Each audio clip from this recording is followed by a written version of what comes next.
Some economists are anxious with what's happening in Washington after senators passed a budget bill that does not include extending Trump's 2017 tax cuts. So what's going on in Congress and why isn't that one of their biggest priorities? Joining us now to discuss this and more big headlines on the Hill is Tennessee Senator Marsha Blackburn. Good morning to you, Senator. Thanks for joining us. Good morning to you.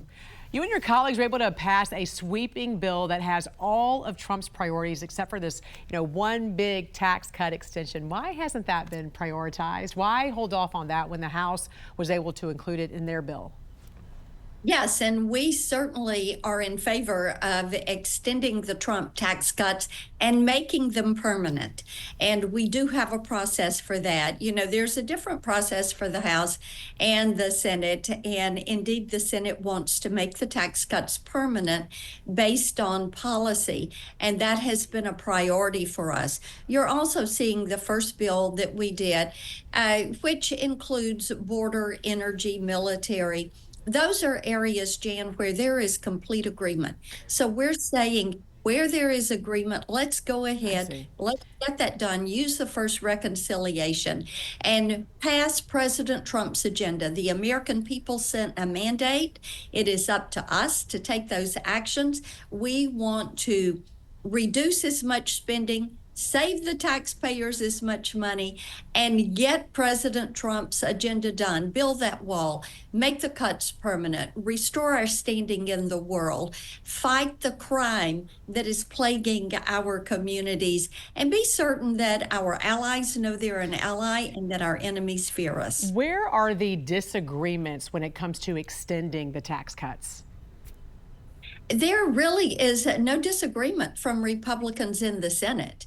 Make them permanent based on current policy, and make certain also that we address the other provisions that people have. We should do every rescission on spending that we can do based on what we're finding from DOE.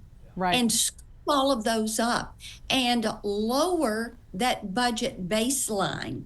And of course, there are people like me that want to go to baseline budgeting and think we should go back to numbers that are pre-COVID numbers.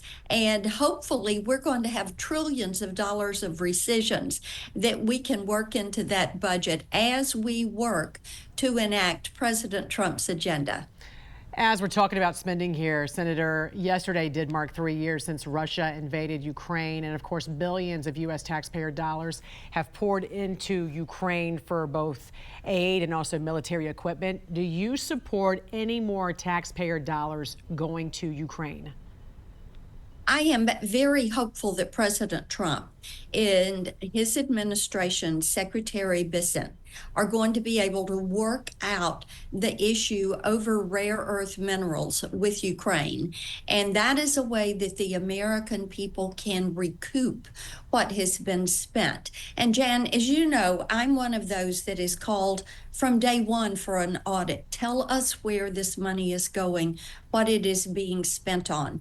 And it is disheartening to learn that even Zelensky's government does not know where all of this money is and what it is being spent on. That is not fair to the taxpayer. And this is why, as we work on this budget, as we work on President Trump's agenda and enacting that, we have to remember this is not government money. This is U.S. taxpayers' hard-earned dollars. 180 billion taxpayer dollars, according to Trump. I want to ask you very quickly about two letters you sent yesterday to both FBI Director Kash Patel as well as the acting commissioner of the IRS regarding Jeffrey Epstein and his associates. What specifically are you requesting and what do you hope to accomplish with these letters? Yes, I have been working for the past couple of years to get the information around Epstein, his flight logs, his files, the little black book, the IRS records. All of this is necessary to begin to break apart this international human trafficking, sex trafficking ring. I am working with General Bondi, with Director Patel. We have asked the IRS with the acting director to turn these files over to us. And we have to remember, Jan, we have 300,000 children, migrant children, that the Biden administration lost track of. we have a $150 billion a year global human trafficking business. This is modern day slavery. There are lives of women and children that have to be saved in this. Finding out what Jeffrey Epstein's role was in this international sex trafficking, human trafficking ring is imperative. Finding out who he worked with and who was funding his efforts is also going to be necessary for that. We look forward to soon having those Yeah. files and then being able to make that information I was public. looking at your letters here. You want flight logs of his private jet and Yes. helicopter. Ghislaine Maxwell, his co-conspirator. You want her little black book, all video surveillance from Epstein's house, all financial documents. Why do you think some of this information has not already been released? Do you think there was a cover-up? Well, I will say this. For 2 years, I was asking Christopher Wray for this information, and it was always, we're going to get back to you. As the ranking Republican, top Republican on the subcommittee on human rights there at Judiciary Committee, we needed this information as we were fighting these human trafficking rings. And of course, as you know, the cartels have gotten involved in this. Also, when we were going to issue Judiciary Committee subpoenas over a year ago, I had asked for and I submitted a subpoena for the Epstein information, the files, the flight logs, the video, the records. And Chairman Durbin at that time ended up adjourning the meeting rather than taking up the subpoena. I think people are very concerned about names that may be on the list, but the important thing here is not about celebrity. It is about breaking apart these human trafficking rings and holding to account people that have been involved in this trafficking.